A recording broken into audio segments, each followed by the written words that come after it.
Okay, there we go. Now we can start. Okay. Thank you so much, Naila, and thank you everyone for allowing me this opportunity to speak with you. And it's really a big privilege. I have been interacting with Ina and Daniel for a very long time, and it's very nice to meet Naila and all of you today. And so yeah, so South Africa is very dear to me, and I'm hoping that that I would get to visit it sometime. I was scheduled to travel to an ISIC conference, I think in 2020, but that got cancelled due to COVID, and it went online. And so that's how that talk happened virtually. But there will be an opportunity, I'm sure, to visit in person in the future. So I'm going to share my screen now. I think it says host disabled screen sharing.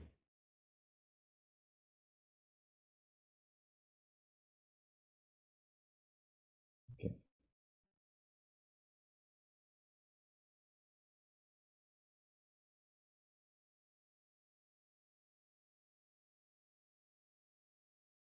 Yeah, so I'm going to talk about, I think largely about a few things: information behavior models, and context, if you may allow me. So these were topics I thought which kind of more or less tied with the class that you're doing, which is titled, I believe, Information Behavior, Retrieval, and Organization, and also my research area.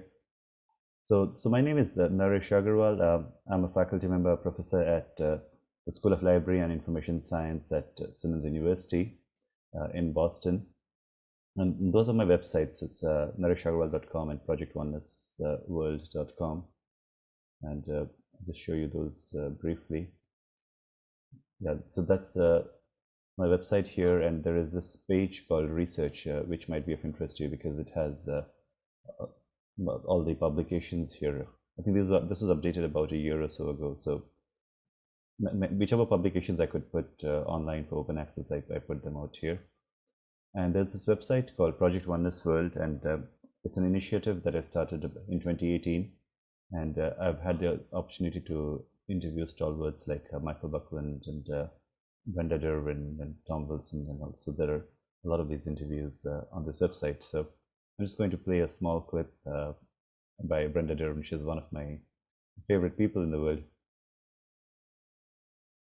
I was an orphan, and then I was adopted by a then very wealthy family. His wife was the Wicked Witch of the East. She didn't love me. He couldn't love me because of her. And so I went through a door I could go through, which was my brain. So I came out of Michigan State a statistical whiz, and the first female PhD, and the first female president of ICA, and the first female fellow of ICA. When we get to academia, you ask me for one word, I'll say misogyny. From beginning to end, you need to stay connected with your field and its demands while doing what you think is right. Your being not accepted for who you are made you more accepting of all kinds of people. Yes, yeah, because that's how I learned. Yeah, so I was an orphan, and then I was. So that was Brenda, and Brenda is in her mid 80s right now, and she lives in Seattle. She's disabled, and she agreed to do this interview lying down for me because she has had a neck injury, and right since her childhood. And Brenda Derwin, as you know, is a stalwart of her field, and she came up with the sense-making methodology, and also in the communication field. And she's the first female president of the International Communication Association. So there's a lot to learn from the people who have influenced our field, as well as the theories and models that they have put forward, which really guide us. Because when you think of technology, right, technology is something that changes all the time, and it's constantly evolving and changing. But when we think of these theories and models, they can be linked to human behavior, which we can even see in works like those of Shakespeare and so on, where the basic way in which humans interact and the kind of feelings and emotions that we go through in different circumstances, those have not changed much. And that way of evolving, dealing with humans and understanding human beings and a place in the world and how we interact with information and how technology facilitates that or sometimes hinders that, all of that is sort of captured by these various models that are there. And we'll also talk about this term context. So if you're on Instagram, these are my Instagram handles, and Naresh.paintings and Naresh.photography, and my Twitter handle is Naresh. And I bring to you greetings from all the faculty, staff, and students of Simmons University in Boston. So right now I think it's 5:40 p.m. for you in South Africa, and it's 11:40 in the morning for me. So that's a relative distances from the parts of the world we are in right now. Yeah, this is just a view of Boston. And Boston is a big part of the US history because the early pilgrims came from the east, and it's one of the oldest cities in the US. This is Simmons University. So it's a very small campus right now, but a beautiful one. There's a multi-story parking garage underground underneath this, and they're currently demolishing this building and making a tower over here where student housing will be there. And my office is in the second floor of the Palace Road building, in this building, and there are classes here. And there's a famous museum here called the Isabella Stewart Gardner Museum. Yeah, so yeah, this is just another view of Simmons University. Yeah, this is Boston in the spring. And I took this picture just 2 days ago. This is right now in the summer. And from September and October, you'll start seeing the fall colors in New England, where it all turns red, yellow, and green. I know the South Africa turns purple with all the lavender trees. Yeah, so this is Boston and around.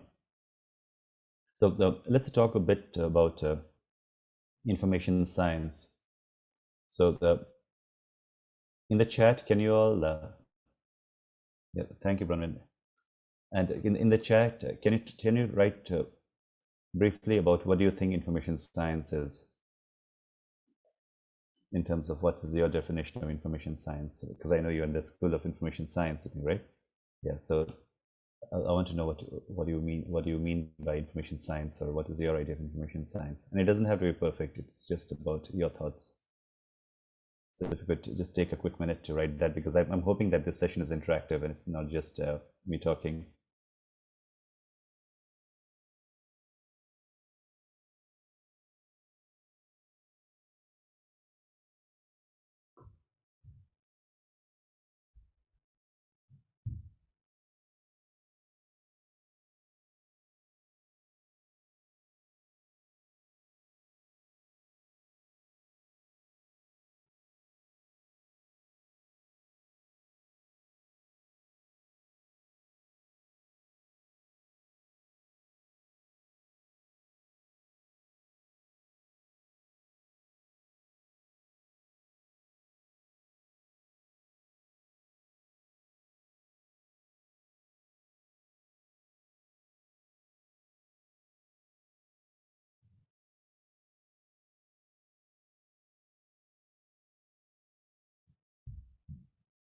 Yeah, so thank you. We've gotten a few responses, and you can keep typing as well.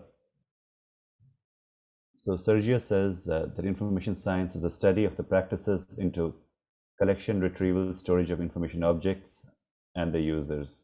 Right. So there are a few terms here. I think we can.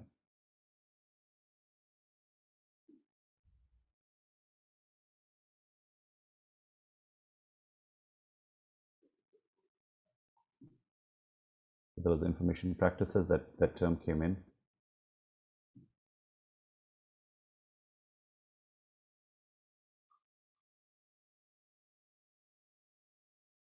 And there's collections, retrieval, storage of information objects, and the users. So this idea of information objects came in, the idea of the user came in. And then studying the management and organization of information. So again, here it came things like management, organization, and other practices that are written here. The art of dealing with information. So we can say dealing, where the term information objects or information is here as part of it.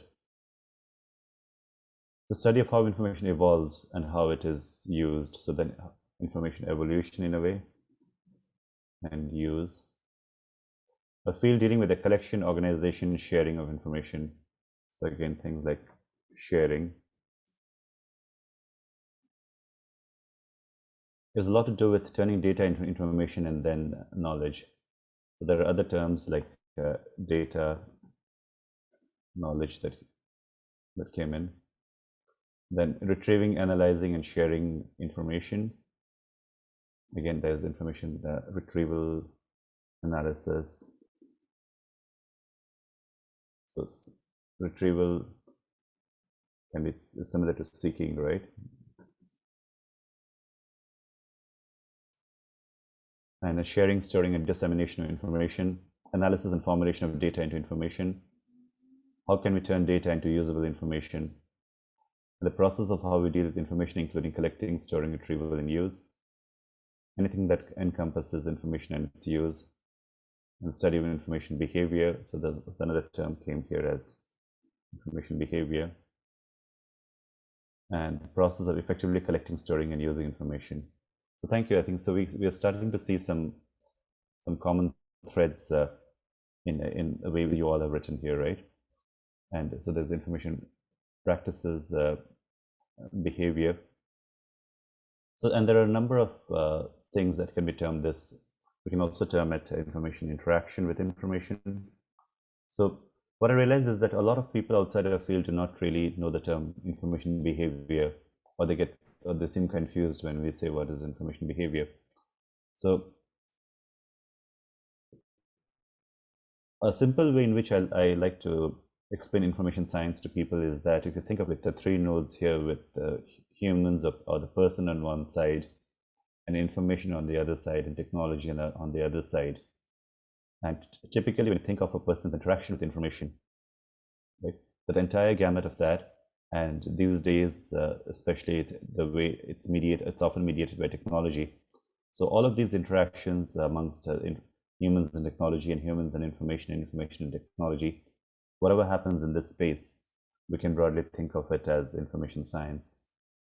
So a lot of this is encompassed today. When you say the user, right, the user is the human part of it. And when you say information, that's what's over here, right? And then you have data and knowledge.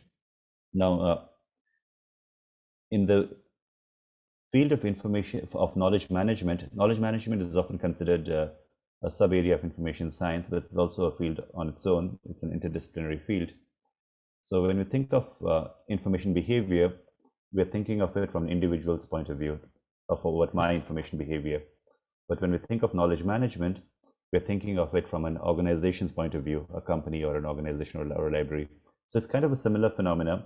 When we think of information seeking, we're talking about how I look for information. But when we think of knowledge sharing, we think of how people share knowledge within an organization. So it's kind of similar processes.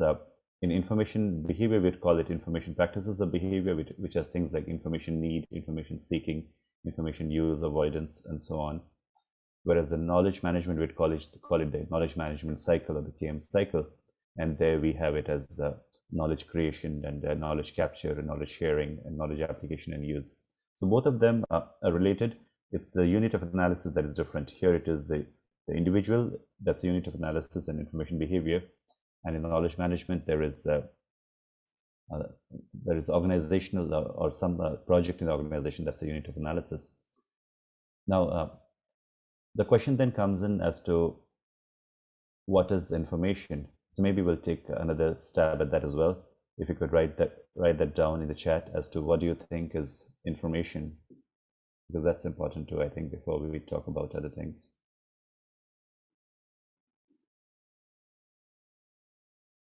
So if you could write down what is information, we'll try and capture that in the chat. I know we're going backwards. Like we've talked about information science, and now we're talking about information. So data that has been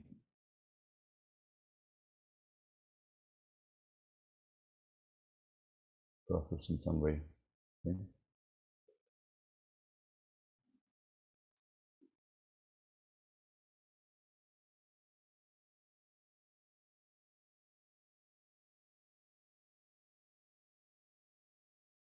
Information is data that has been analyzed and had value to an individual.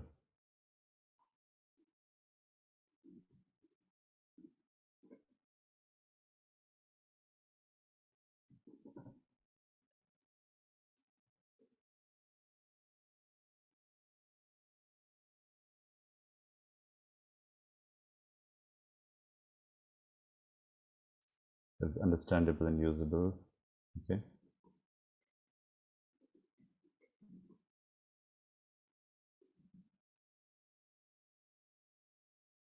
The data that has been processed to add meaning, so meaningful. So data that has been put into meaning, data which has meaning and can be understood. Okay. And contextualized data, so data that has context. Okay. A data that has been given context, useful processed data.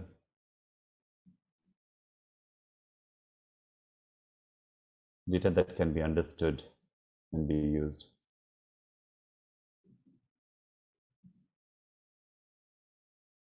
So data that has been given value, data that has been processed in a way to make it usable for an intended purpose, can be used as a basic for reasoning, so meaningful or for basis for reasoning. Again, value that has been processed in a meaningful format that's usable, valuable. Facts about an entity or meaningful data that conveys a message. So here it's data, fact about or an entity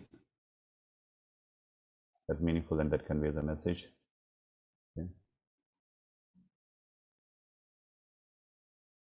Data that has been given sense or consumption. So again, a lot of youths seem to think of information as data which has been given some meaning, right? Now again, the question then comes in, if all of that is information, then what is knowledge?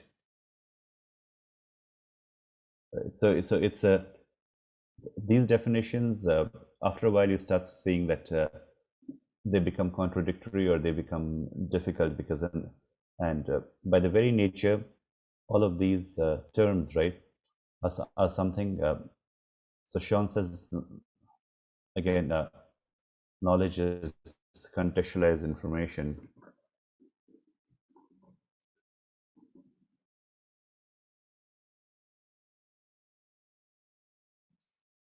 And again, in knowledge management, so the Genersa says knowledge, information that can be applied.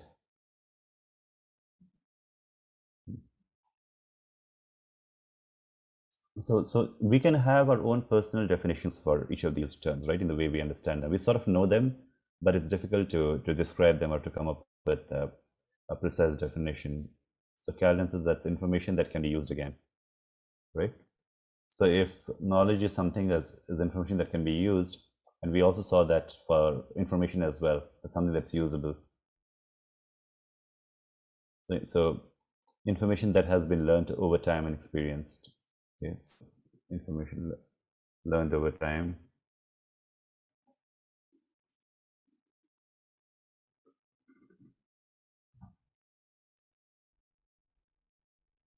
And in knowledge management, there are two terms, which is called tacit knowledge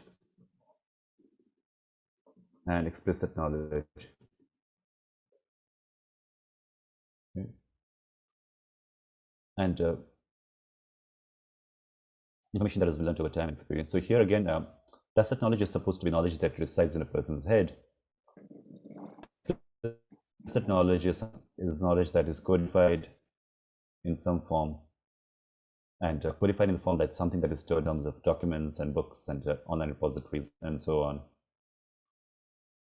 Now, the way I like to look at information and knowledge, I think Brenda Derwin, in her sense-making methodology, when she talks about them, she says that people think that information is a brick, which I hold in some way. Let's say I'm holding a phone or something, right?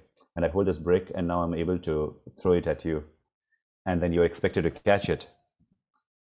And the thing of so we will not look at the distinction between information or knowledge, because again, both of these different people understand these to be similar, and we see it as differently. So the way I look at it is that what I am conveying to you right now is just information. It's not knowledge.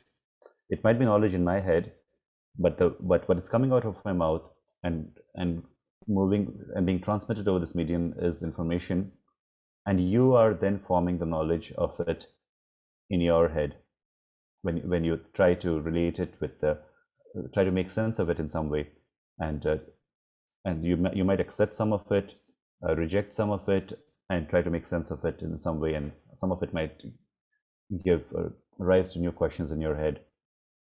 So then what is the recorded information, what is called explicit knowledge, right, in knowledge management, which is recorded in books and manuals, is pretty much like information.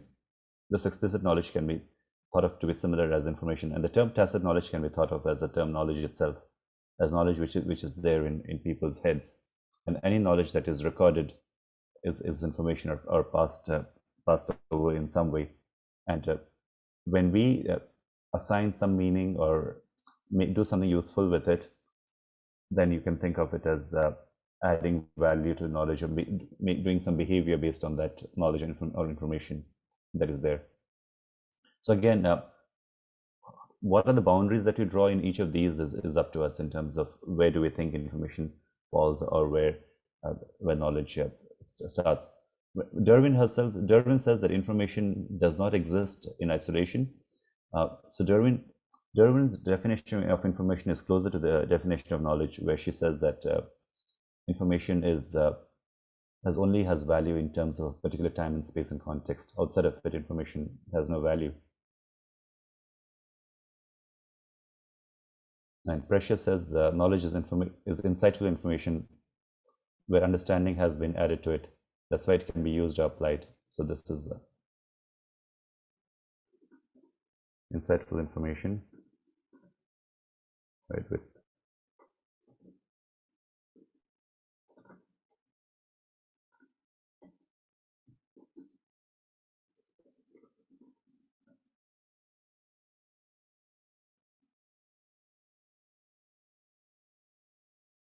okay.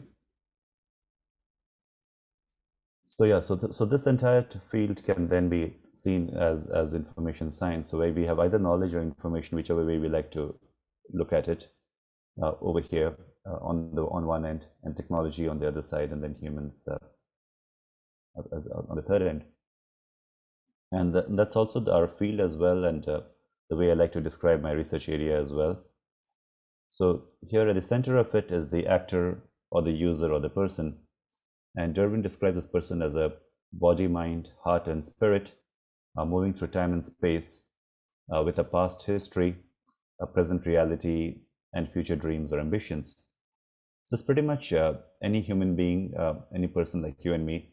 It can be a knowledge worker, a medical student, a medical resident, a library employee, a library in information science, a student taking courses in Pretoria, South Africa.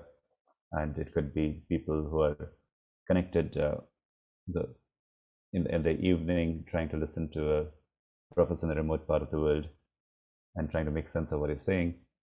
It could be a child or a preschooler, right? So it could be any one of us who's trying to fit into this world in some way, wants to be loved, wants to be supported, and wants to be understood, and also wants to stand out, wants to be seen as different, and also wants to be seen as similar. So it's all the messiness that comes in our head. So there's this question mark on this person's head. So that things are in the process of being resolved, but never fully resolved, where we always have more questions than we might have answers to various problems. And this person then might have a need for information, and this need might come about in various contexts. It could be at work because somebody gives an assignment, or it could be as part of a classwork that you need to do, or sometimes we are simply curious because we want to know things. And as we have this information, we start looking for information, and we might look for information from one or more sources. A lot of the times these days we go into our phones, we might go to other people, our friends or colleagues, and there is two things happening right now. One is that we interact with information physically, either for looking for information from books or manuals or talking to people. And a lot of our information now is often, so this is the more physical aspect of information seeking. And then there is also technology mediated aspects.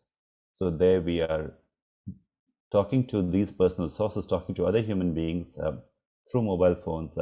Again, this can be in two modes, synchronous or asynchronous. So in the synchronous mode, we either make phone calls or we do online chats right away with the person that we're speaking to is there right away.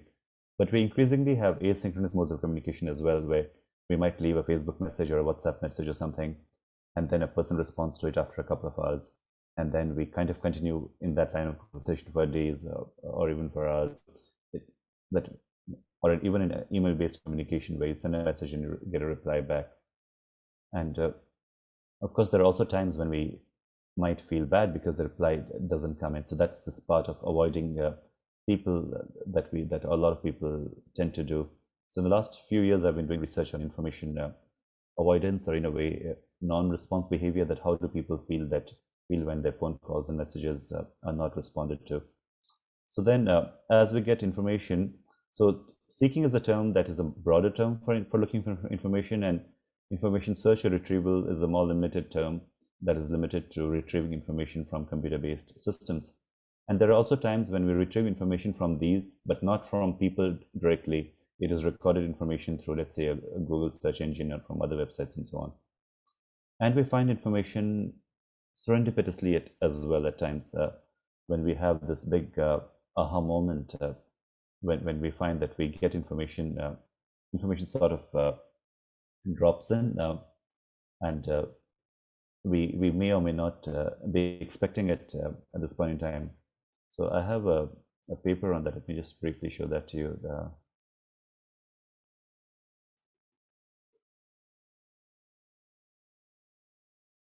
So it's called Towards the Definition of Serendipity in Information Behavior. I think it came out in Information Research a few years ago, I think 2014 or 15. And here, there you have these terms, right? You have information searching, seeking, and information behavior. And then serendipitous information finding, or Sandra Ardales, she likes to call it information encountering as a term which is finding information by chance within the field of information behavior, and as a more precise term. So this thing sort of falls over here in terms of when you say seeking, right? We are looking for information directly, but finding happens by chance when we are not really looking for it. Now, there are two ways in which this can happen. When we can find information by chance, when we are doing some other action. So when we are purposely looking for something and there is some act of looking for information, we can get information in that process. But there can also be information finding by chance when we do not really, not actively looking, when we are going about our day-to-day life, maybe going for a walk, and then we come across something. But in both of these cases, there is some information need, which can be termed as visceral needs, as per Taylor's classification of information needs. And this need is different from the current need that we might have at the moment. And sometimes it can be a deeper need. It can also be a need that you may not have directly, but a friend has at some point in time. So you're trying to look for information for a friend, like, and you have this big aha moment, and you often get surprised or happy when you find this information by chance. But sometimes we also get disappointed because you thought you are the one who came up with something, and then you came up, then you, let's say you find somebody that, some research that has been done 5 years before you did, and maybe if you're a PhD student, you might be disappointed at that stage. But then again, it provides new opportunities. So there can be a moment of disappointment as well when you find information by chance. So there is often this, there's some deeper need of the actor, and there's this, actor is basically the term, same term as a user or the person. And then there's some unexpectedness or degree of surprise that happens. And you also need to have a level of alertness or prepared mind to be able to recognize when you find information by chance. And that information, again, needs to be of some value in some case, that it should lead to some insight. And again, when we think of finding information by chance, the question comes in whether it is an incident at a point in time, or is it something that happens over time, like something that needs some incubation or a preparation period. So there are these various levels of continuums over here. So the person could be more active doing some other task, or it could be going about, or in a more passive mode. You might be looking for information in some purposive activity, and then you happen to find information by chance in a non-purposive way. So it could be more incident-based. So some people talk about, there's this level of deception that can happen, and we must be very wary of it.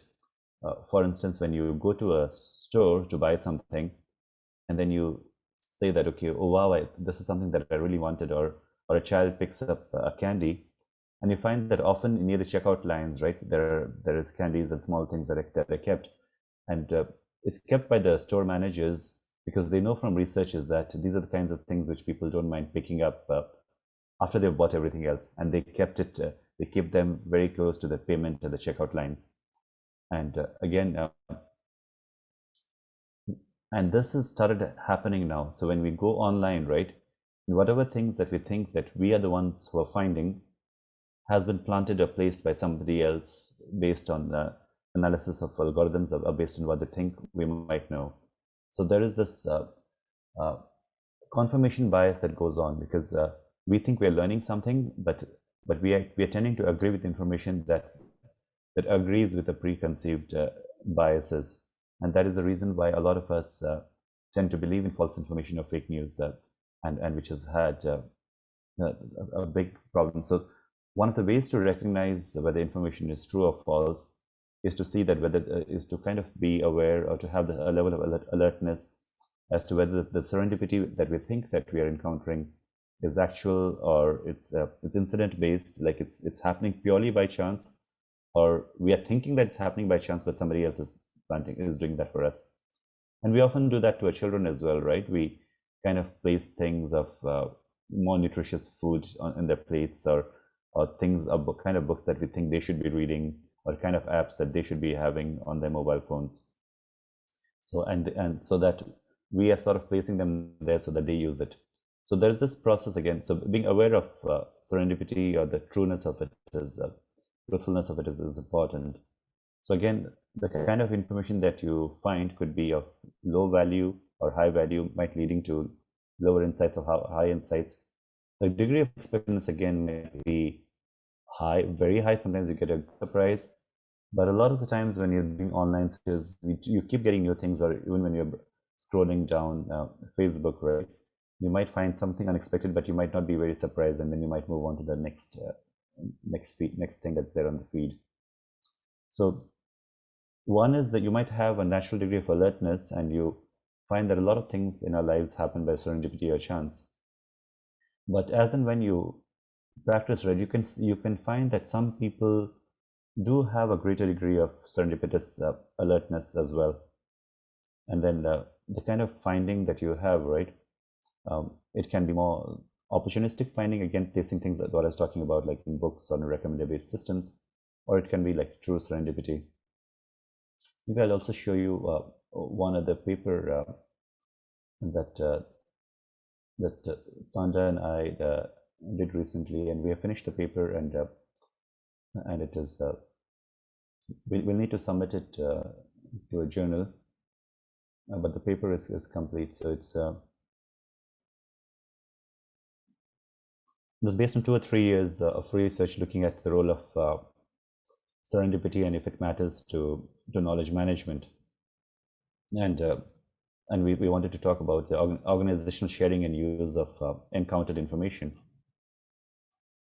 So here, so typically when you, this was a model put forward by Sandra Dillis in the early years of research. So when you are looking for information and you find information by chance, then you stop and you notice something, and then you sort of deviate to examine it and then to capture it, and then you again return to your task at hand. So this was the phase of information finding when you are in as a part of this purposive activity or an active-based searching. So then when you have this, you have this process where you have so this is the knowledge management cycle where you have knowledge capture or creation, knowledge sharing or dissemination, and knowledge application and use. And we found that serendipitous encounters often happen during this knowledge capture or creation phases, when you're trying to create new knowledge for the organization or find knowledge from other sources. So it happens in this seeking processes. And in this study, we had a number of variables where we are looking at what is the degree of alertness that you have, or your natural predisposition that you have for finding information by chance or for information encountering. And this was a study of medical librarians. And so then based on this, what is the frequency of individual information encountering within the organization? Okay. And how can, if there is a knowledge management implemented in the organization, then what we're looking here is that what is your in what ways does this influence the frequency with which you encounter information? Okay?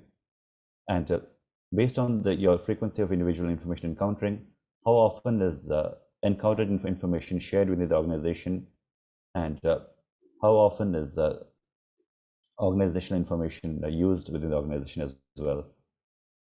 Okay? So you see these terms that we saw earlier in terms of sharing and use, they become a big part of any kind of research that we do in the field of information science or information behavior.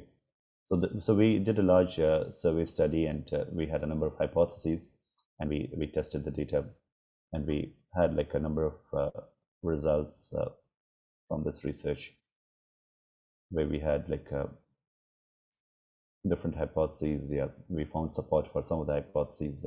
Like for instance, we found strong support for the relationship between a person who is more prone to encountering information, and that person also tends to find information frequently at work, in the workplace as well, and so on.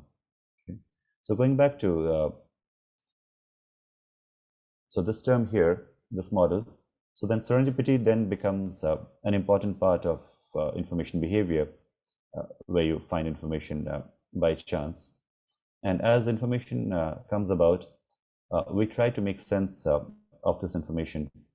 So some of it, we can say that, okay, we understand some things, but then we might have more answers than what we started looking. So some of our information might get filled, like Derwin likes to call it a gap in understanding, and Nick Belkin likes to call it an anomalous state of knowledge. So whether it's an anomaly or a gap or some sort of uncertainty that we have, which we can term as information need, then some of it gets filled with information, and then we continue this process not until indefinitely, but until some phase where we feel that, okay, now we are tired, and then we might decide to give up, not because all our questions are answered, but because we might feel that, okay, that's enough for an hour, or it's enough for the task that we have in our hand. And that is where we find that even when we're doing Google searches, we often tend to not go beyond the first 2 pages of a Google search. People it's rare that people go to a 3rd or 4th page, because a lot of the times we feel that what we find in the first 2 pages of a Google search is enough. And then we also avoid information at times. So for instance, when we have the COVID pandemic, or when somebody has a bad diagnosis, then we might want to we may not be immediately ready to look at that information. We might want to avoid it. So that happens as well. So this entire phenomenon can be termed as information behavior. And context is, again, a very big topic. It took me like a few years of research and then an entire book just to explain or just to try to understand what context is. But typically we can think of it as something that is giving rise to a need for information. Yep. So this was a book on context, exploring context and information behavior. So if you have time, we'll go through some parts of it as well. And last year I also came up with two other books. This is the same book in two different versions, one for international version and one for South Asia. And it's a story of 25 people who went from India to Singapore to study engineering, and then went on to find their ikigai or reason for being in their lives. So I have one of the stories is mine as well in the book, but it's a book to find your purpose in life in some way. So we talked about my research page earlier. I showed that to you briefly. So now let's look at these terms as what are theories, models, and frameworks. So any questions that you have for me until now?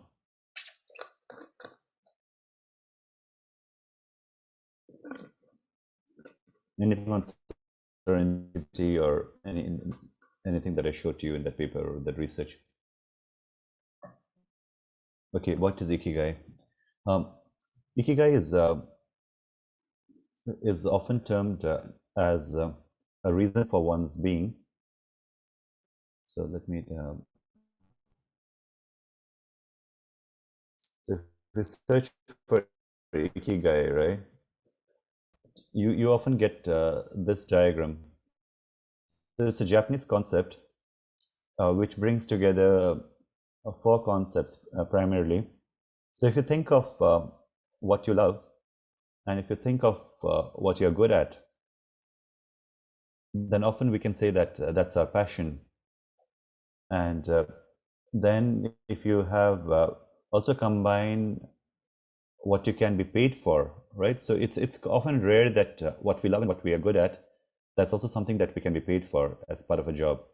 And there can be parts of a job that we may not like. For instance, I've talked to a lot of teachers and professors, and they say that they love everything about teaching, but they don't like grading, right?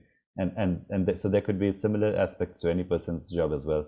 So if there's things that you love, things that you are good at, and if you can be paid for, then you get a number of things.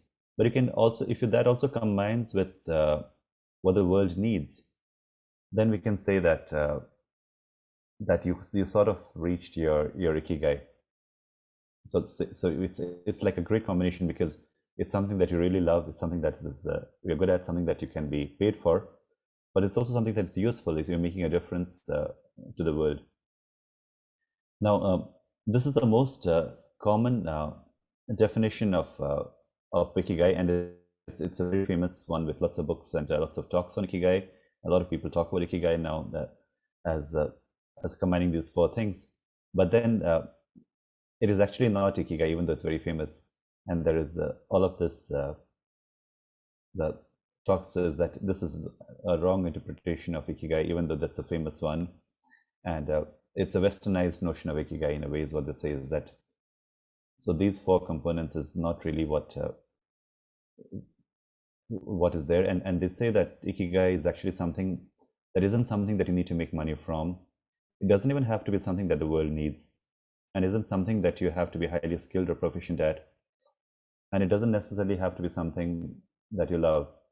But the more I try to understand ikigai, right, it is think of the times when you feel that you're in a state of flow, where you naturally feel really happy and you feel connected, where you forget who you are as a person, right? Because we as individuals, often the barriers to ourselves are we ourselves, in the sense that whatever titles we give ourselves as, oh, I'm so and so, I'm this professor, or I'm a neither described me as a president of SAST earlier, right? And that again goes away in October once I cease being president. So in the sense that any titles, any recognitions, anything that we have or any awards that we receive are all short-lived, or they are time-bound. And these are things that we sort of just tell ourselves that this is who we are. But when we sleep at night and when we are dreaming, then we don't remember any of those things, because that's not who we really are. Those are just external titles that are assigned to us or given to us. So when we go and see a beautiful sunrise or a sunset, and then we are just in that moment, completely in that scene, then we can say that we are in this moment of ikigai, or we are in this moment of complete aliveness, right? So there is this, so ikigai in a very simple way is called your reason for being. Why are you alive, right? What makes you alive? What makes you who you are? What is your value to the world? Why were you born?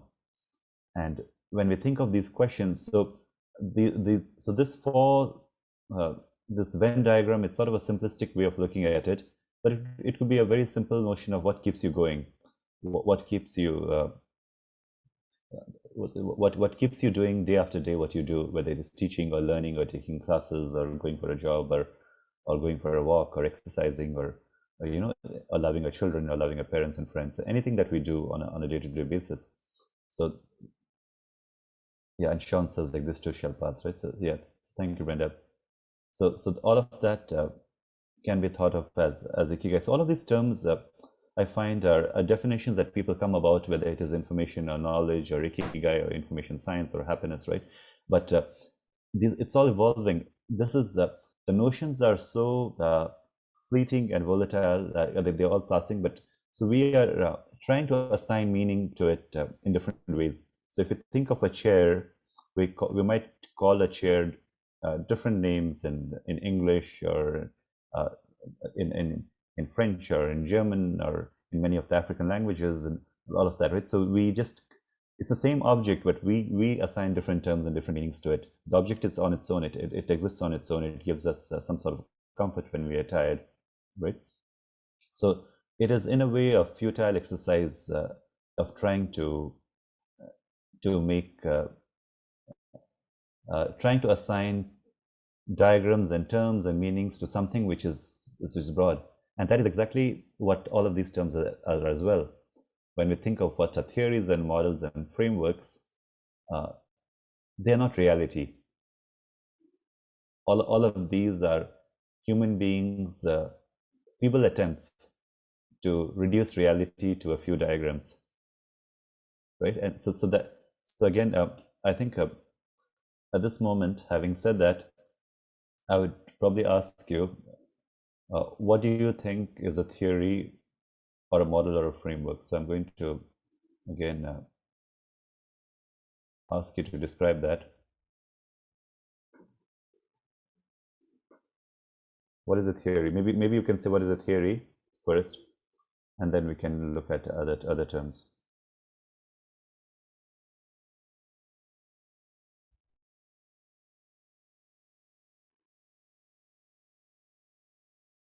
So Sean says theory is a human interpretation of a natural process.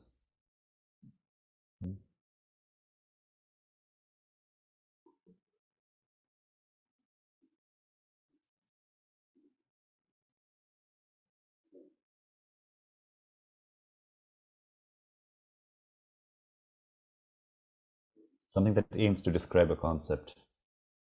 Human interpretation. So here there is a process, a concept, and description.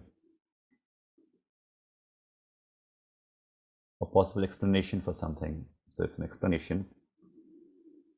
And then there is something here, right? Denzel says an idea to describe something. So it's an idea, okay? A concept based on someone's ideas and an interpretation. So there's an idea interpretation. So I think to distinguish from the other concepts, it's also called the concept here, okay? a general principle or abstract. So it's abstract. A concept that's adopted. Right, so there are a few things that are here. So it's some hint, interpretation, description, explanation, right? And sometimes we also get this thing about prediction, right? So we want the theory to be useful in some way, yet tested. So Talia says it's something that it's an explanation that can be tested, so it's testable,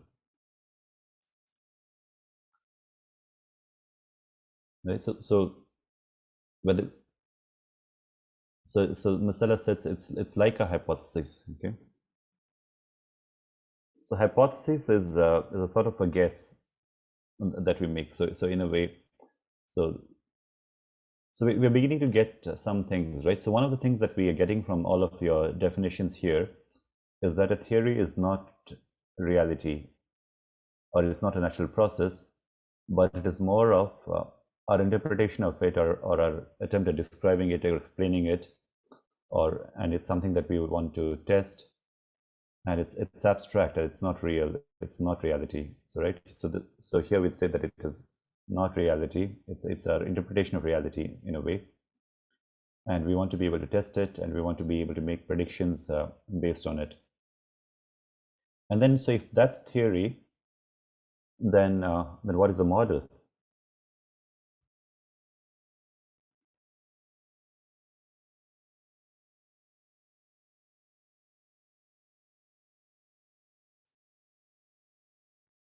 So what do you think is a model?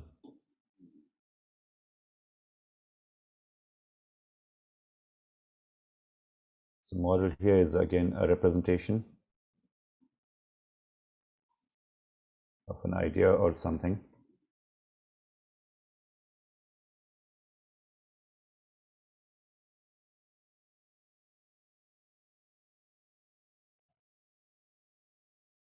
Or a representation of a theory, okay.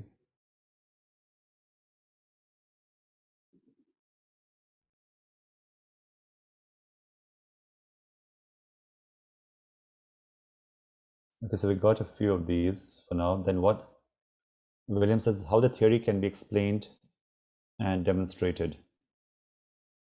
So this is a way to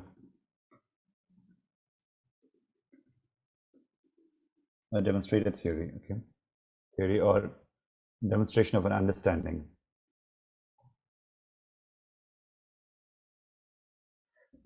Yes, so it's a prototype for a physical representation, okay. So Masala says it's a prototype. Then a system showing how objects are linked.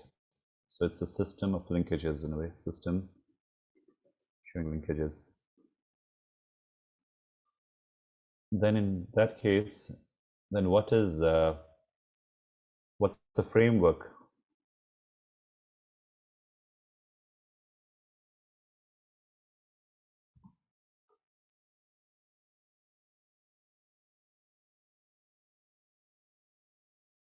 So then what do you think is a framework now?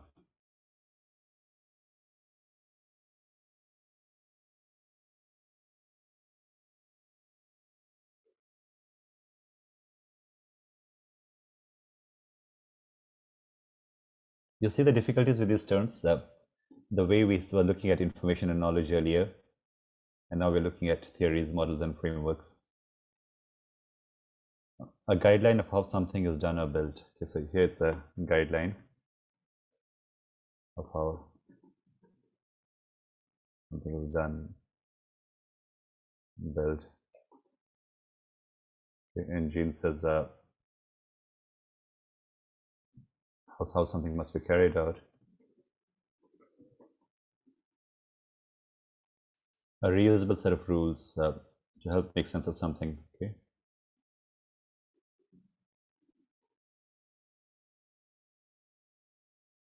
Set of rules, okay.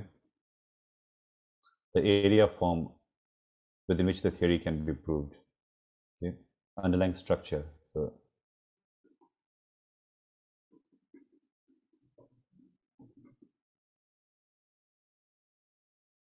right, so we even in the way we are trying to describe these terms, these are also our ways of trying to, in a way, build models of frameworks of the term that we understand as a theory, or what these terms like theories and models and frameworks might mean. Right? So we have all of these terms that have come about now: theories, models, and frameworks. Okay? And there are some interesting papers. There's this paper by Sutton and Storr, which came out in 1995, which says what a theory is not. And let's see if I can get that. So here, this is so what they say in this paper as to what is not a theory. And there are two ways in which you can understand reality, right? And for instance, when we want to understand something, let's say or sometimes when you want to do a certain job in your life, even when you're trying to find your ikigai, then one way is that you know for sure that this is who you want to be, this is the job that you want to take. Or when you want to understand, some people think of it as understanding concepts, right? Like what is happiness, or what is satisfaction, or even terms like what is God, or who is God. So even when you try to understand any of the terms, one way is to understand it as what the thing is. But sometimes it's very, very difficult to describe something by what it is. And then it becomes easier to look at something by looking at, no, not this, not this, not this, not this. I don't know who I want to become when I grow up, but I certainly do not want to become this. I do not want to work in this area and this area and this area. So at least you eliminate certain areas, so you're left with a smaller subset. So rather than trying to describe what theory is, what Sutton and Storr did was that they tried to describe what theory is not. So they said that, look, we don't know what theory is for sure for now, but we certainly know that references at the end of your article, they are not theory. And then they say that we certainly know that data is not theory, that if you have data that you come up with in research. And then they say that the list of variables or constructs is not theory. Now again, so there are so many different terms, even when you think of what is a variable, right? A variable is something that you want to do a study on. Initially, whenever you want to do some research, you need to have a research question. And in that question, you want to think of what a variable is, and what is this concept or idea that you really want to study. And when you want to give it let's term it in a way in which it is measurable, we term it as variable. And if it's a broader idea which is not measurable, not directly measurable, you can think of it as construct. For instance, happiness can be a construct, satisfaction can be a construct, your level of understanding in a class can be a construct. But how do you measure understanding? In terms of, are you able to answer the questions which the professor is asking you? And that could be degree to which you can answer a question can be a variable to measure that construct. So all of this list of variables and constructs, they are not theory. Gather says a framework supports a model through predetermined rules or guides. Okay, so here, so diagrams again, they say that are not theory, and a hypothesis is sort of a calculated guess that we're making. So one of the things to remember in life is that a lot of the times parents don't agree with children, or children don't agree with their parents, is that we try to impose our ways of thinking on our children or on other people, also with people. So anything that we believe, right, is the right way to do things is basically just our opinion, our understanding, or our model of the world. And whatever things we feel that something that happens. So let's say that let's say we say that a crow is black in color, right? And maybe we all know that a crow is black in color. But if we see 1,000 crows, that still does and if they are all black in color, it still does not prove that all crows are black, right?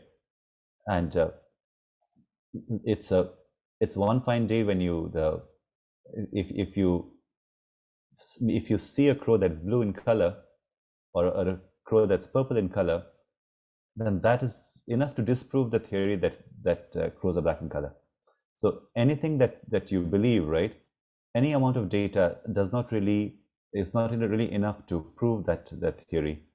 All it means is that this theory has been supported by so much of data, but any evidence to the contrary of it, even one instance of the evidence, is enough to prove otherwise. So any opinion that we hold, right? Let's say we think that, oh, that person is that's a mean person, or that's a selfish person. Then that does not prove that that's a selfish person. It just means that I felt that the person was selfish at that point in time in those past months when I had that interaction with the person. And even if you have 5 instances in which you felt that the person was mean to you, there is only 5 instances. That still does not prove that that person is a selfish person. But one act of generosity on the part of that person is enough to disprove our theory that that person is a selfish person, right? So whatever we know, a theory is, whenever we look at any theory or a model or a framework, we must always be open to looking for anomalies or looking for things that are exceptions to those theories. So before that, anything that we believe in is any opinion that we hold is simply a hypothesis or a guess, and which then needs to be which again we need data to support it. And even when we get data, in most research, right, we will find that a p-value of 95% is acceptable, or p less than 0.05 or p less than 0.01, things like that. So anything that we find, right, is supported only based on for instance, when I opened a research paper to you earlier, right? So there I have this as double star over here, this hypothesis. I said that people who are predisposed to finding information by chance, they frequently encounter information by chance within the organization as well. Now, we found this in the survey of a few hundred people that we did, but that is only based on the opinion of those people. And again, this is subject to the 1% error that we have, right? So similarly, anything that we believe to be true is subject to error. So anything, and that even goes to things that are based on our religion, based on anything that parents tell us, and based on anything that we read, is always subject to error. The only thing that we know for sure, which I think nobody can deny, is that any person who is born is going to die. That is irrefutable, and that's not a theory; it's a fact, because it is not testable. It's in the sense that it's testable, but it is not refutable. And a theory should be something that should be falsifiable or refutable. So yeah, so then they talk about different things about what theory is. And similarly, there's a related paper by Gregor, which talks about the nature of theory, and he is looking at it from the field of information systems. And in Gregor's paper, right? So here you have it's a Gregor's paper here. This is called The Nature of Theory in Information Systems.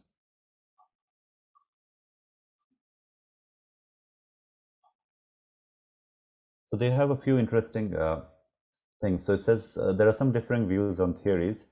So theories are seen as statements that say how something should be done in practice. And theories are also seen as something that statements providing a lens for viewing or explaining the world. So you all talked about that as well, as explaining something. Or also as a set of relationships. I think one of you said it's about linkages, relationships among constructs that can be tested, right? So in this paper, when I come up with this, right, this one I would term it as the model, and the only difference between the term model and framework is that again, this can vary by how, because a lot of people use the term model and framework interchangeably, but some people say that a model should be more likely to use to describe something that has causality.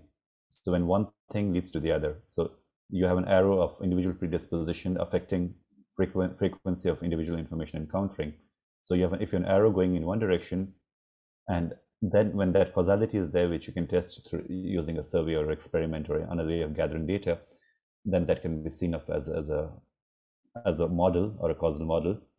And when you have frameworks, or when you have arrows going in all directions, loose arrows, right? And when you have a diagrammatic representation of some reality, and so those can be more rightly termed as a framework. So even though in information behavior and something that we can gather qualitative data from interviews and ethnographic studies and so on. So there again, when causality is not really a thing, then frameworks might be a better term to use for that case. But again, that's a loose thing. It's in the literature you'll find both frameworks and models used by different people in different ways. So here again, theories are a set of relationships among constructs that can be tested.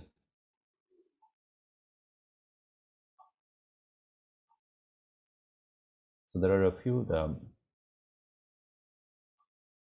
there are some nice things in this paper.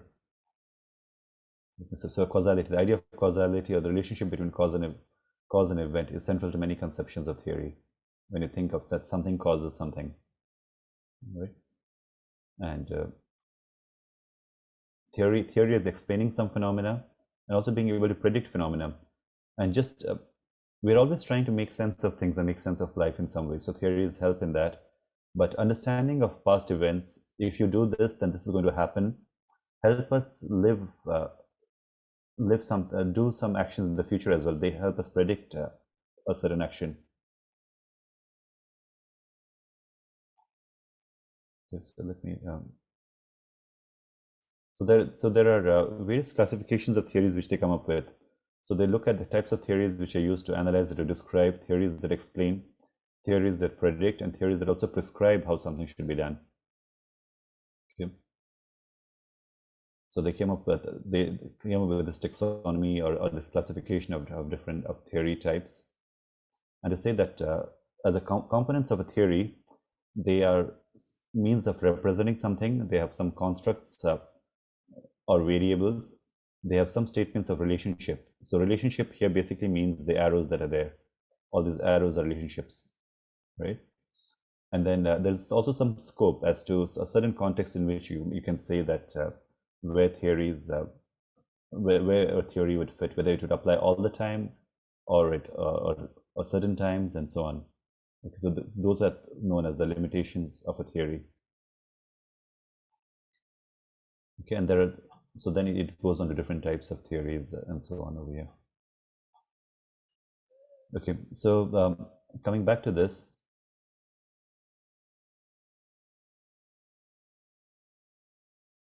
So a hypothesis is basically a proposed or a possible truth that you can test. So for instance, if you say that imposition of library fines has an inverse relationship with library usage, that if you fine people for not returning books to something library, then people will tend to use the library less. Okay, so let's say that's just what you think. So that could be your hypothesis. So from this hypothesis, we could identify terms which are often nouns, where one thing is causing the other. So imposition of library fines has a negative relationship on library usage. So library usage is one variable or a construct over here, and imposition of library fines is again one variable here. Okay. So there's a cause and effect that's happening. So then if you can write it as imposition of library fines affecting library usage. So anything that you try to study, right, we can always try to put it in the form of a diagram and come up with a causal model in this way. So imposition of library fines causing negatively affecting library usage in this case. So the cause here is called the independent variable, and the effect is often termed the dependent variable over here. But then you might want to know that why is it that happens, right? Why would imposing a library fine lead to decrease in library usage? And when you try to explain why, then you can add more variables to explain that. So then you can add a variable in between. And you can say that imposing library fines would lead to anxiety, and because of that, a person being anxious, then your library usage would be reduced. So these are terms as mediating variables, which try to explain the relationship between imposing library fines and usage of libraries. And the arrows here can be termed as hypothesis 1 and hypothesis 2. So again, this is how I've tried to, in our paper here, right? That's how we try to do as well. We have these concepts, the questions that we have, right?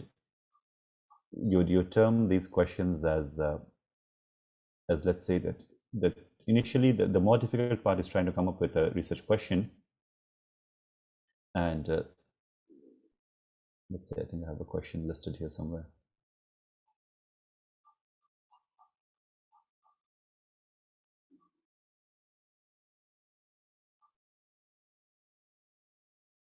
So it would be let me see, I think I have the question listed more broadly.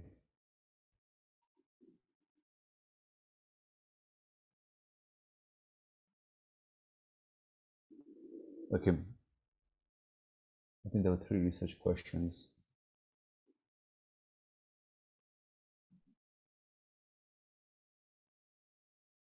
Okay, do the experiences of people who encounter information often apply within the organizational work setting?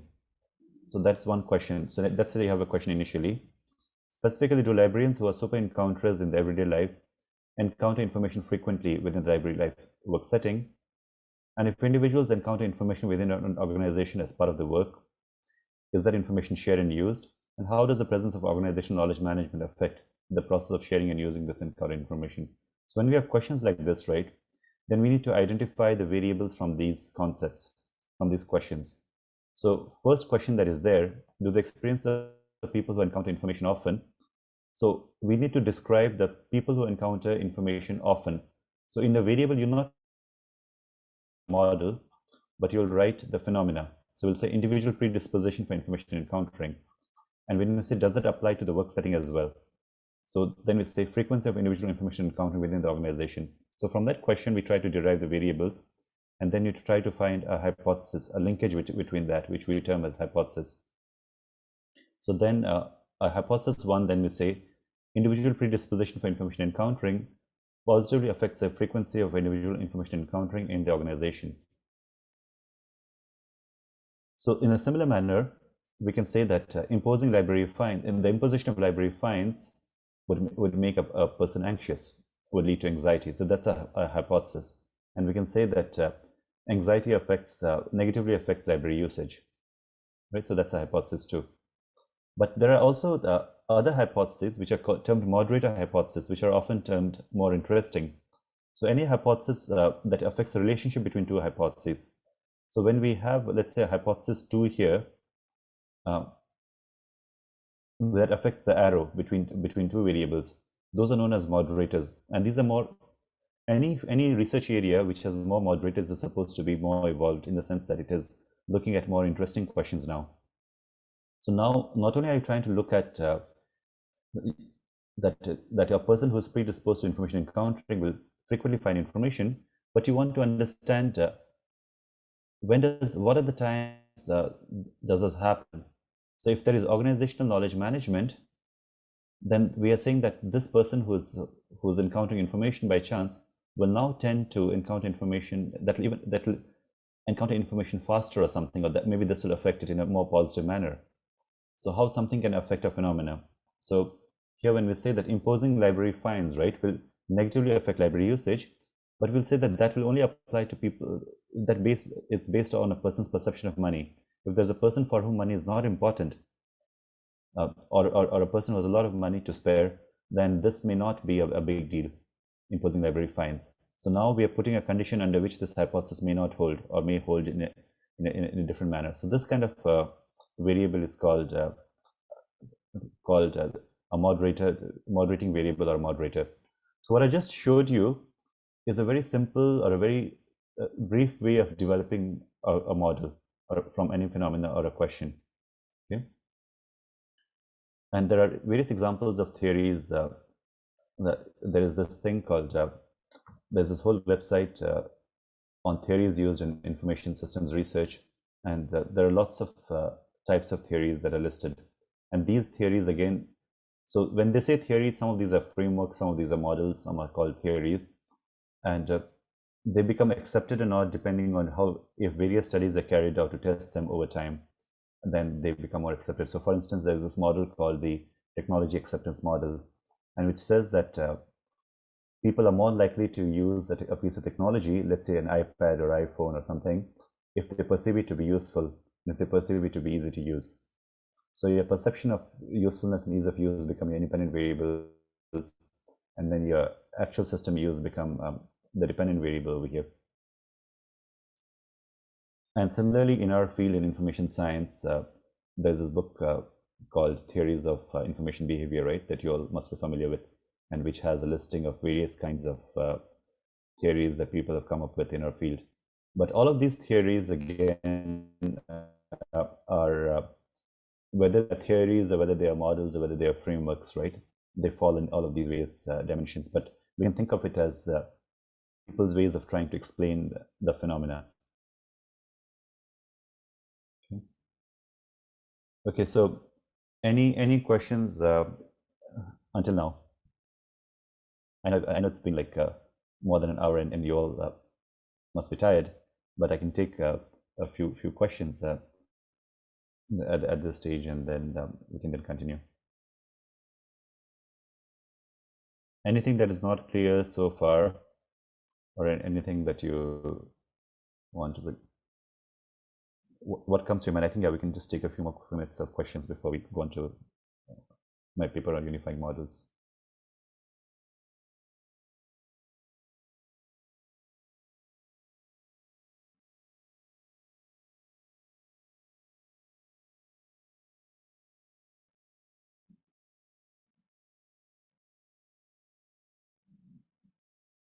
Okay, Denzel says no questions.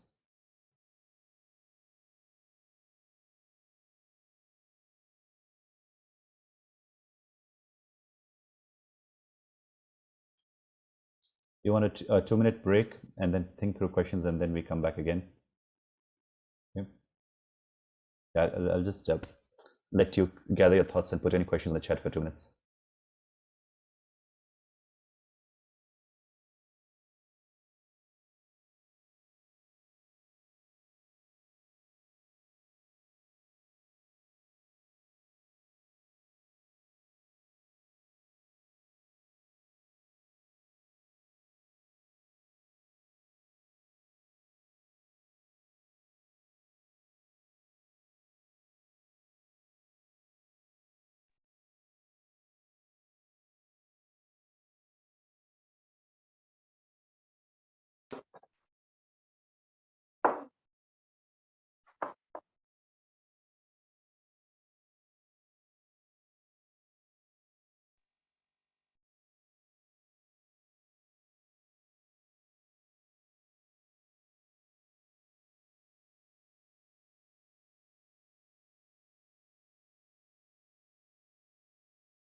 Okay.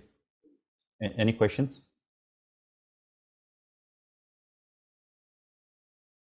Are we ready to continue? Okay, so Sean says ready. Okay. So here,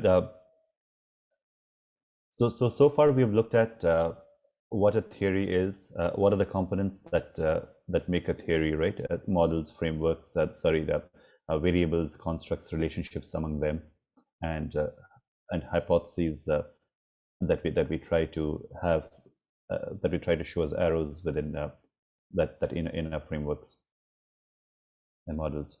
Okay. So then I wrote. I had a paper that came out this year on integrating models and integrated models towards a unified model of information-seeking behavior. And I started writing this in 2006 when I was a PhD student at the National University of Singapore. And it was a 15-year process of trying to get it published. It went through various rounds of reviews and revisions and evolving over time. And it finally got published. So I'm going to show you this paper.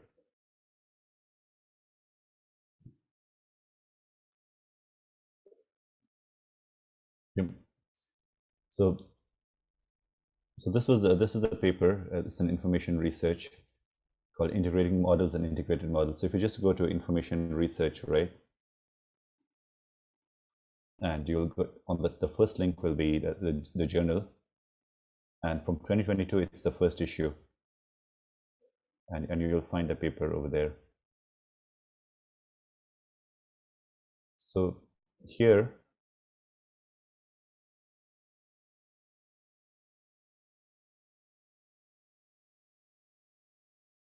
so what is a unified model? So unified model is basically a way of trying to put together various theories and models that are there. So we saw some we saw a modification of this, right? We earlier when we saw this this figure over here, I'll show you. Yeah, this one. So here we have seen that there's a person, there's information seeking, and then there is finding information through sources and so on. So again, in this model here, it's similar. There's a person with an information need, and then there's a person looking for information from finding information from one or more sources. And so this phenomena residing within this broader term called information behavior. So there are various definitions of these terms. Information need is defined as a recognition that our knowledge is inadequate to satisfy a goal that we have, and can be classified in. So Taylor's 1960 definition has being classified in terms of visceral, conscious, formalized, and compromised. That's 4 different types of needs, and there are various definitions of needs. And then when we have seeking, right? So seeking is often defined as a conscious effort to acquire information in response to a gap in our knowledge or understanding. Okay. So there have been a number of approaches to find information in this user-centered research. So this research in information seeking behavior, the early research was called system-centered research, where people were studying more computer-based systems or information retrieval, search engines, and so on.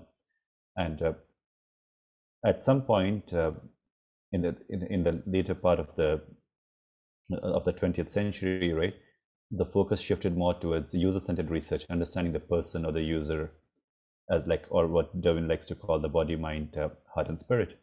So again, there were various approaches to understanding this research. There was this constructivism, or the cognitive viewpoint, which was the dominant point of view. And so this model, right, so many of these models, right, so the early model, Criculus, Wilson and Walsh, Coulthouse, many of these models were trying to look at a person's thinking or constructing something in their mind, where the mind plays a primary role. And so that was seen as one approach.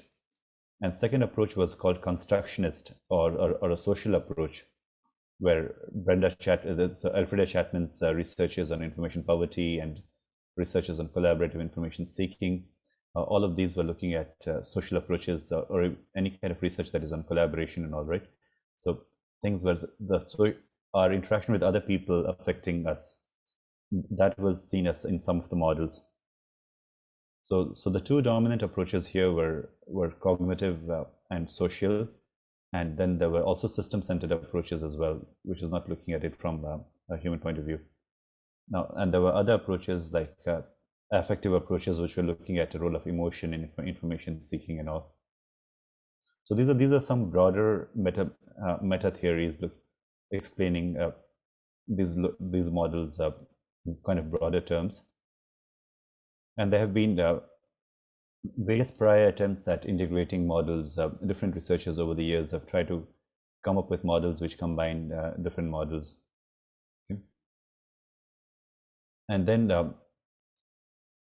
the work that I was doing, I realized was actually a gigantic work, in the sense that I did not know when I took it on that it would be so difficult, but it ended up being very, very difficult, because even the reviews I'd get would be about 5 pages, and then each line would take about 2 to 3 hours to address in those 5 pages. And so the way in which let me go down to this model. So what I did was that I looked at a number of theories and models that are there in information seeking behavior. So here you have Wilson's 1981 model and Kriklas's 1983 model, Derwin's model, Ingverson's model. And then what I did was that from each of these models, right, I tried to identify what are the central components in their models. So there's information user, the demands, the way, in a similar exercise to what we were doing over here when I was trying to identify a composition, like what are the central components in the answers that you're providing, right? So we try to say, yep. Thank you, Brenda. Brenda just mentioned that they're using the article for their master students. So there, what we have, right? We have some of these components of various theories. So what I try to do is that I try to put these in various components. Now,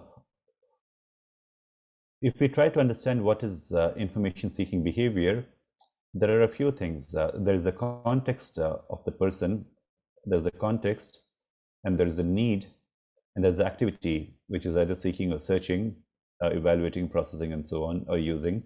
So all of these, seeking, searching, evaluating, these can be termed of as information behavior, even sharing and behavior practice. And then there are the context elements which can affect. So things like the role, task, or the situation, the person themselves, or the source for information, which can be a human source or a system-based source. Okay? So any theory, right? The components that they had, I tried to classify them in these manners, in this manner. So in Wilson's 1981 model, so for instance, let me pull out Wilson 1981. Okay.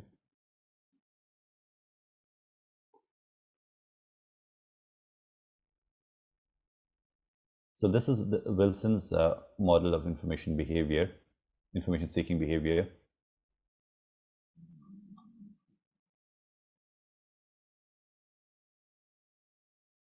Let's see if we can make it bigger. So Wilson's model here has information user. So the person or the user is there, and then there is some need for information. And then the person engages in information seeking behavior to satisfy that need. Okay?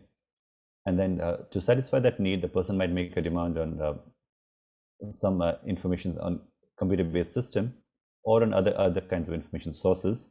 There might be success or failure as an outcome, and there can be exchange with other people and a transfer for information, and maybe the information gets used, and the search sort of continues, and maybe the need, based on the usage, maybe the person's need is satisfied or not, and then the need might be there or it might be satisfied. So this is a simple model to explain this phenomena that Tom Wilson had come up with it in 1981, right? And maybe we'll just watch a short clip of Wilson just to put a person behind the model.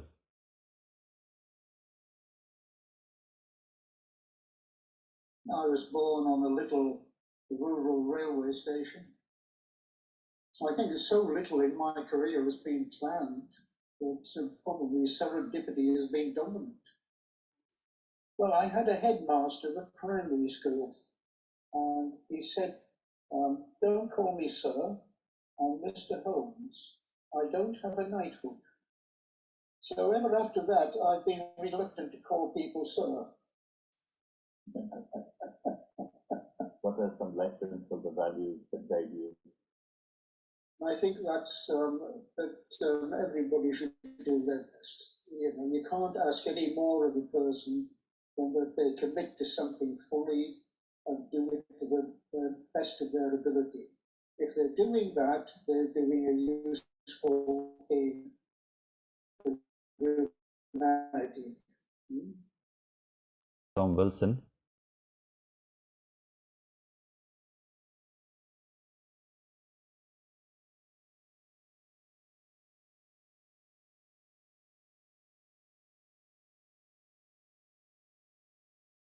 Yes, let's go back to our paper that we're looking at.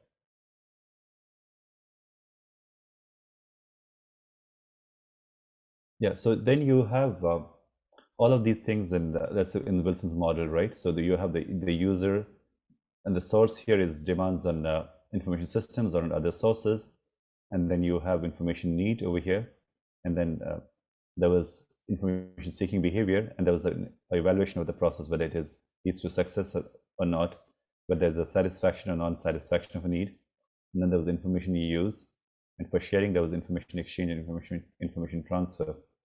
And the approach that he was using was cognitive in this case, like a person's thinking process.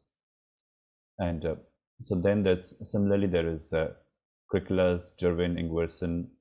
They all have all of these different models and frameworks that they've come up with. Okay? So what I did was that initially I took all of these models and frameworks which were developed between like let's 1981 to 1999, and I put this together in the first version of my paper. And then subsequently, as I revised it, then I put models and frameworks from the year 2000 onwards as well. Okay? And there is this model of Curry and Sutherland in 2003. They have a model over here, and there's McKenzie has one on 2003. Okay, so for instance, if we and Nidwitska has one, and then there were other models here. Okay. There was one from my own study here, which is looking at source choices. This was a study of 352 people in Singapore, looking at where do they go for information. And there were other studies, some by Sutherland, and then there was one on disinformation and fake news as well. Okay. So trying to put all of these models together, right, was trying to kind of see if we could see some commonalities and differences in these models as to what was covered in these models and what was not. But I also found that that in this period there were other attempts that were made to integrate various models. So then I tried to look at the commonalities in those integrated models as well. So Wilson's one was one of the early ones, and then there were other models like there's until 2013 is what I've included here is Robson and Robinson. So these are various integrated models that are there. So I tried to classify their common things in these models. So based on these, I came up with what I call as a unified model of information seeking behavior. It is similar to the one that I showed to you in my slide earlier. So what you have here basically is again a person who has some need for information, and based on this need, a person starts the seeking process, and the seeking would be from sources, which could be human sources or computer-based sources, or personal or impersonal sources. And then as you find information, there's this process of evaluating or processing what you get. And maybe that you might decide to reformulate a query, which may happen or may not happen. And then you either use the information that you have, or you can decide to give up. And then you can also possibly share the information with other people, either in person or through computer-based systems or through some mediation again. And all of this entire phenomenon can be termed as information behavior. And the whole thing can be seen as happening as part of a context. So So this is, and I've given explanations for what each of these mean here in detail. But the important parts in this model are, I think, are something which is called as M1, M2, M3, M4, which are the list of moderators. So earlier I showed you what a moderating variable is. So I showed you that, sorry, this is, a moderator is something that affects a relationship, right? That and it is what provides more context-based understanding of some event. What are the conditions under which this relationship might change? And these help us go into nuances of our understanding of phenomena.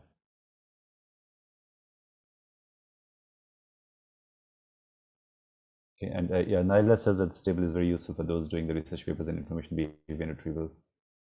So here, let me go back to the model. Yep. So when we go to these moderators, right, here you have the M1, the person's, I think I have, so the context itself is very broad. So context, and my book on context goes into a lot of details into this, but context could mean that there could be variables of the person's environment. So let me just pull out the book briefly.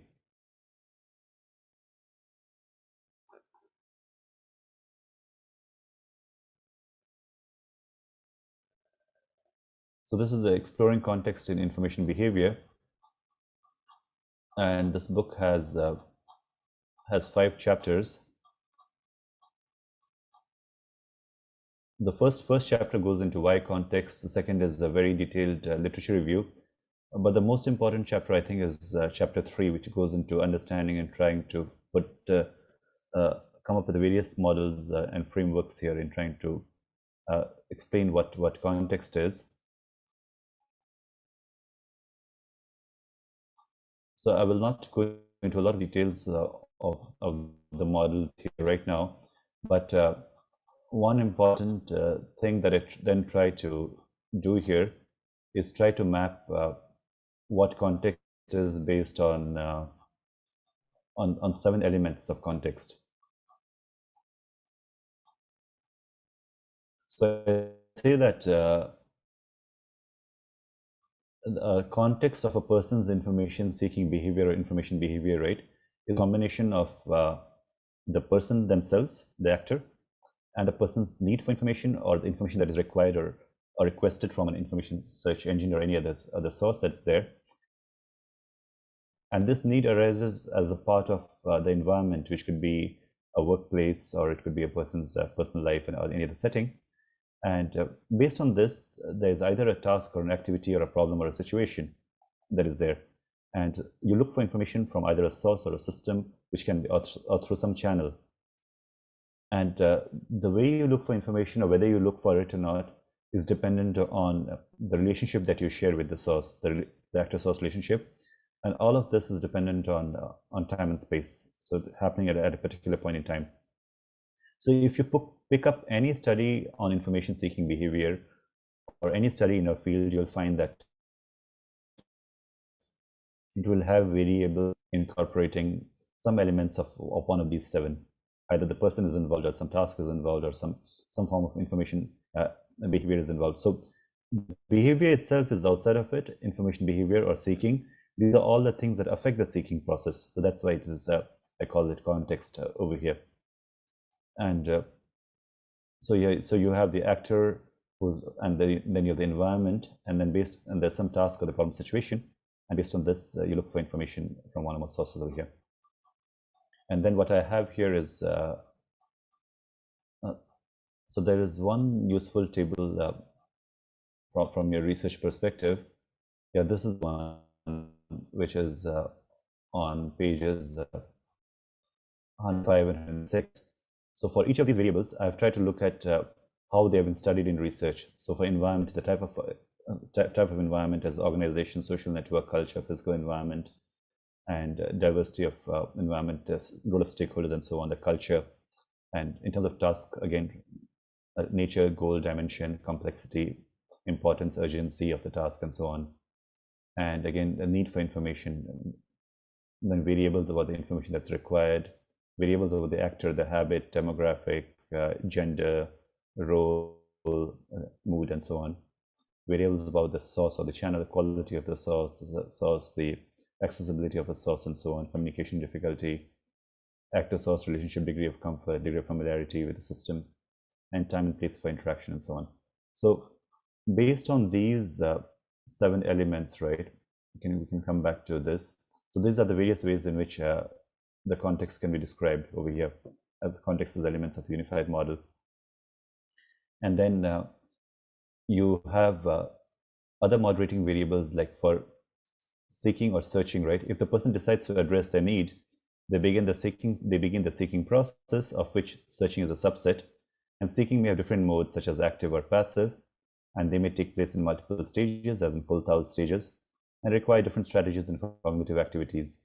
And the various information sources available, including people, printed materials, websites, etc. These are sources, and they also form part of the context. And the person's source is moderated by all the variables under M1. So here the M1 is basically, again, you have a whole list of variables that are listed here. I think here you have everything that's part of the person's context is basically variables that are listed here.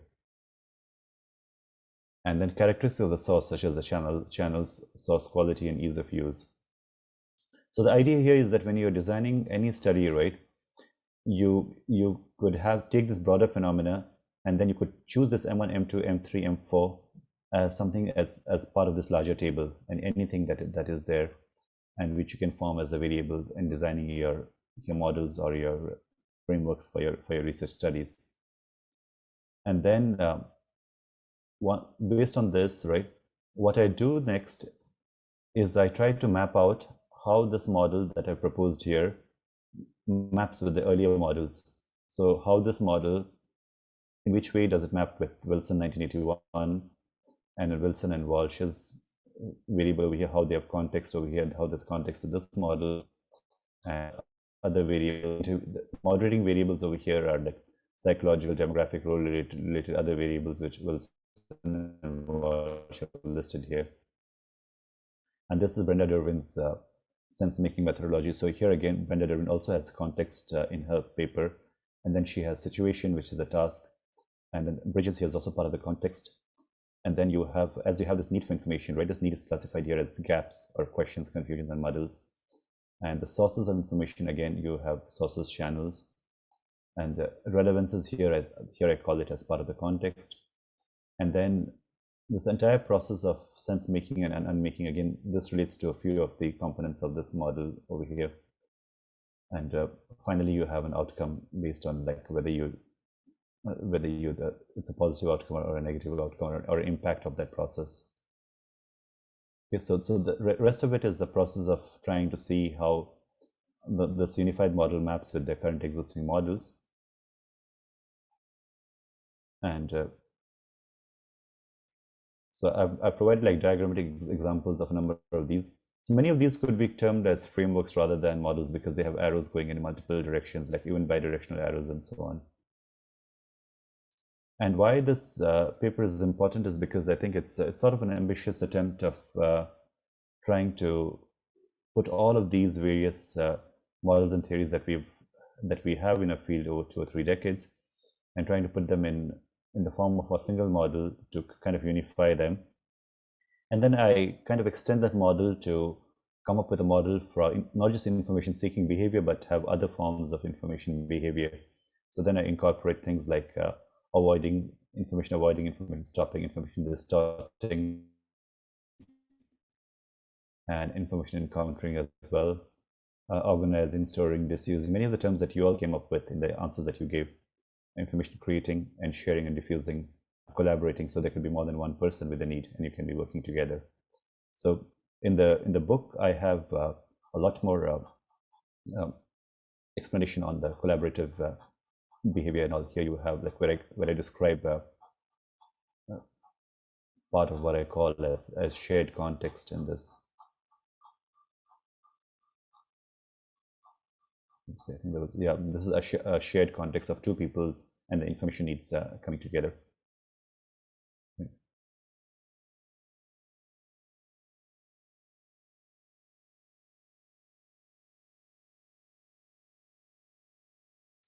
And then I have described how you could come up with various propositions or hypotheses from this model. The kind of examples that you can draw here, let's say the user's prior domain knowledge moderates the level of uncertainty faced by a user in an information seeking task, or a user's cognitive style, problem solving ability. And so basically these are variables to do with the actor or the user, and information goal determine the extent of the information need. And how you can see like a human or impersonal source can be reached by a synchronous or asynchronous means, face-to-face or virtual means. So it's like there can be endless combinations of kinds of hypotheses or variables, hypotheses or relationships that you can draw from the model. And I'll talk about some limitations from here. And there's some conclusion. So basically, the paper underwent more revisions and updates. The paper had 15 years of work on this, and multiple revisions over the years. It's an example of the struggle involved in getting published, and one has to interrupt dominant discourse just enough, but not too much. The struggle to stay in line and the struggle to fall out of line, which Derwin said in the review, where she identified herself as a reviewer because she said, I used Derwin as an example because, of course, as you may guess, I'm Derwin. So she was one of the persons who had reviewed the paper in 2006. So there's a lot we could talk about, but I understand that we have 9 minutes before the class ends. And let me see.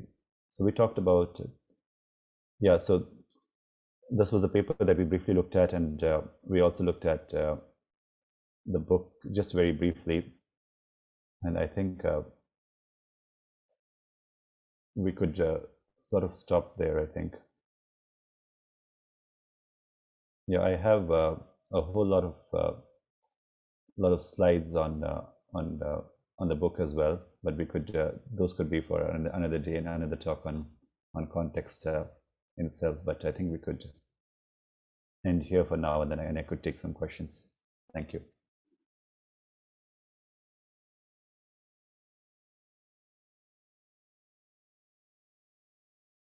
Thank you, Prof. That was a very insightful presentation. I was actually looking up as well the Ikigai, and like, as a researcher and as a lecturer, I think I've got all of my components there, but then I also don't like reading. So I fall within whatever the professors have said before. So thank you again. Do we have any questions from the students? Thank you.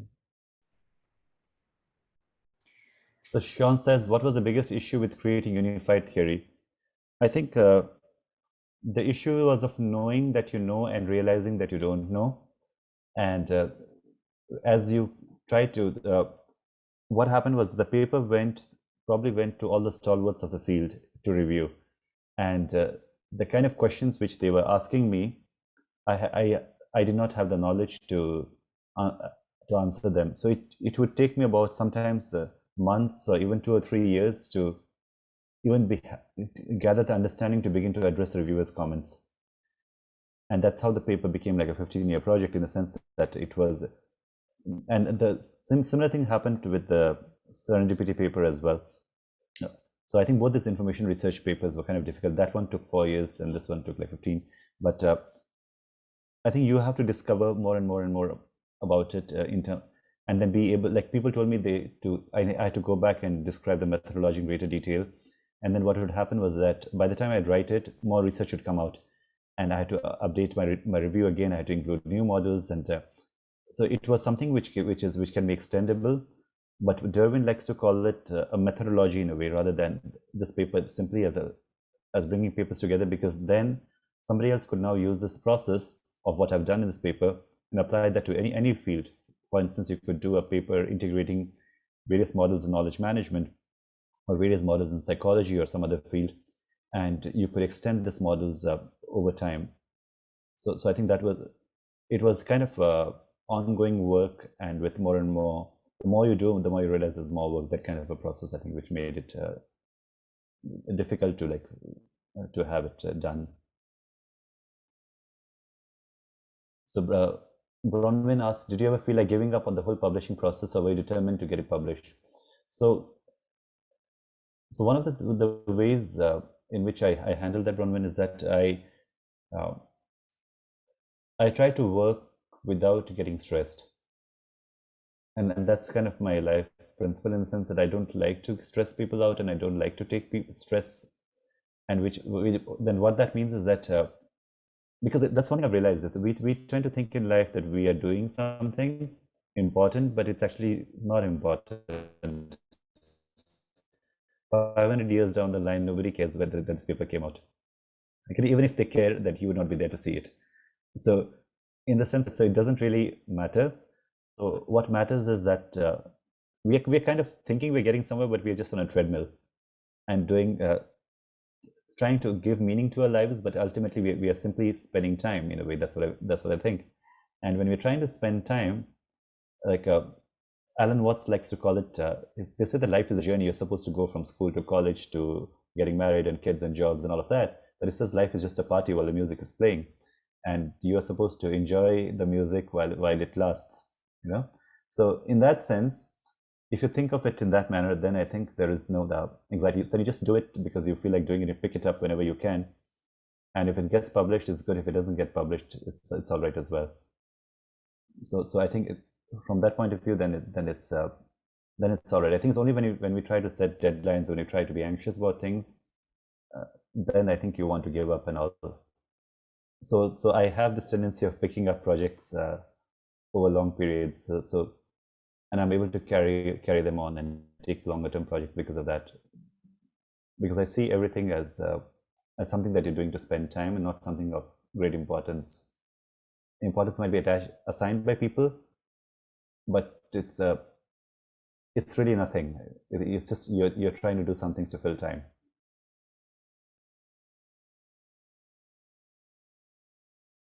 So Jared says, are there certain elements of context that have more of a profound impact on information behavior than others? So most of the, I would say, and that goes on to the definition of what context means itself, right? A lot of our research in our field looks at the study of information-seeking behavior of students, information-seeking behavior of medical residents, or of any other groups of people, lawyers and doctors and so on. But when I go to buy, let's say I'm a professor, but when I'm going to buy groceries in a supermarket, I'm not a professor at this point. I'm just a person who needs some groceries, right? So my context of that dealing with information at that point changes. And maybe my being a professor might be something that influences it, but it may or may not to that extent. So my interaction with information changes based on who I'm talking to and what time and place I am in. And even when I'm talking inside an airport to somebody on the phone, I might have a certain context, but as I walk out, my physical context changes, but my mental context is still the same. I'm still talking to a person on the same issue, but I have moved out of that physical surrounding, and I'm now sitting on an Uber going home, I think. So in that sense, what elements of context has an impact on a behavior really depends on what aspect of a behavior we are interested in studying. So if you're more interested in studying, let's say, gender as effect of gender or effect of task, effect of importance. So I think it will depend on the context, on the research question that we're interested in, and some variables then might have a greater impact and some may not. So that's what our studies will determine then. But those 7 elements that I showed you in the book that are listed, I think those kind of broadly summarize all the things that are there. And at the end of the book, I've actually included a chapter which I think is an important chapter, and I think it's in chapter 4, where I've tried to say how you can design research studies based on these context variables. And in that example, I've actually taken down.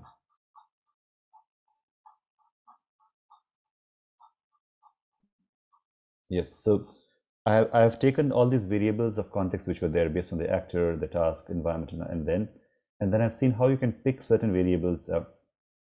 So in this study, I was interested in seeing. So this came out in SAST in 2011. So I was interested in seeing that how does one decide to use different kinds of information sources. So the quality of the source, or the access difficulty of a source, or communication difficulty of a source of the person, how that affects use, and how your inherent lack of comfort might affect use as well. But let's say you want to go to a person because the person knows a lot, the person has a very high information quality, but then whether your wanting to go there might depend on the importance of the task, or the urgency of the task, or the complexity of the task. If something is not urgent, then you might really look for an online source or something. So this was an example of picking some variables from here and trying to design an empirical research study. But you could also have more qualitative research where you don't really need to come up with these kinds of hypothesis-based models and so on. And you could have just a broader framework to guide you.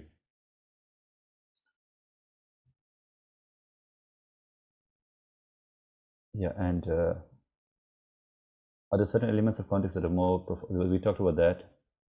Yeah, thank you, Bronwyn.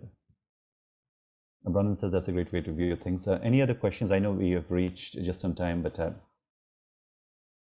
you can end, Naila, or I can stay on if there are people who want to have questions beyond this class time.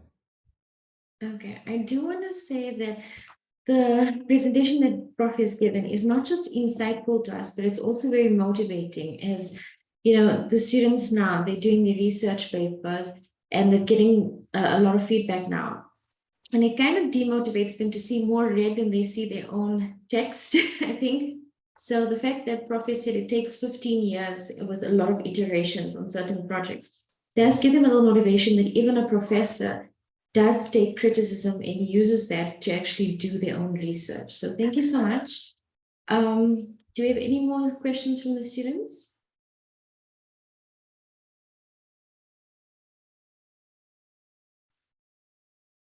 Okay, Sean says none.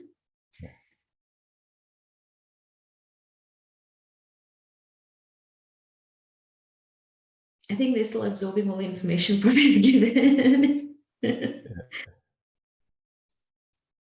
Okay. So I think, Prof, we can end there because quite a few of the students have said they have no questions.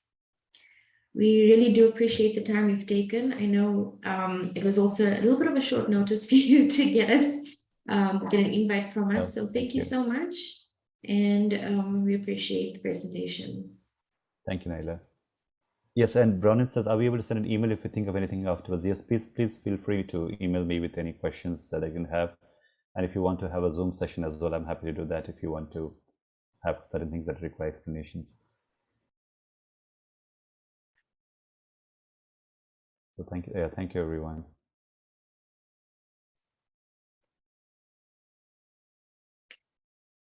Thank you, Prof. And have a lovely day further. I suppose it's about 2 o'clock by you, or almost 2 o'clock. Yeah, 1:30. Yeah. Yeah. So enjoy the rest of your day. Students, Thank please you. stay on for a few more minutes. Thank you, Prof. Okay, thank you. Bye-bye. Okay, bye. Bye.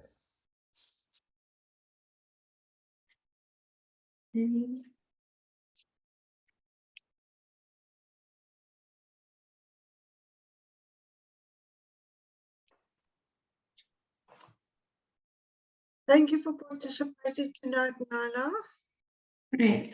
I'm just going to stop the recording.